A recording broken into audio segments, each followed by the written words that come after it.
বাবা মেয়ের চরিত্র থেকে অম্বরীশ আয়েশার প্রেমের গুঞ্জন পন্নীপুকুরে। বাবা মেয়ের চরিত্রে অভিনয় করেছেন অম্বরীশ ভট্টাচার্য ও আয়েশা ভট্টাচার্য। তবে সম্প্রতি সময়ে অসম এই জুটিরই প্রেমের খবর ছড়িয়েছে টলিউড পাড়ায়। কাঞ্চন মল্লিক, শ্রীময়ী চট্টরাজ, দোলন রায়, দীপঙ্কর দাসের পর কি তাহলে আরও এক বিতর্কিত বিয়ে আসতে চলেছে সামনে? ভারতীয় সংবাদ মাধ্যম TV9কে দেওয়া সাক্ষাৎকারে এমন প্রশ্ন শুনেই হেসে ফেললেন আয়েশা।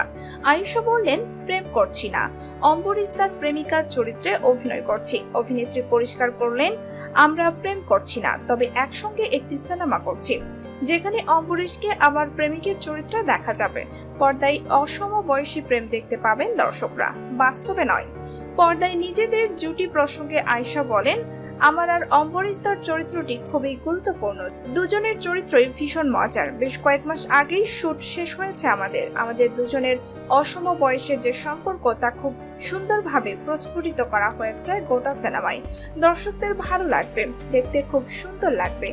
অম্বরীশ দা এর আগেও মজার চরিত্রে অভিনয় করেছেন, কিন্তু এবারের চরিত্রটি একেবারে নতুন ধরনের।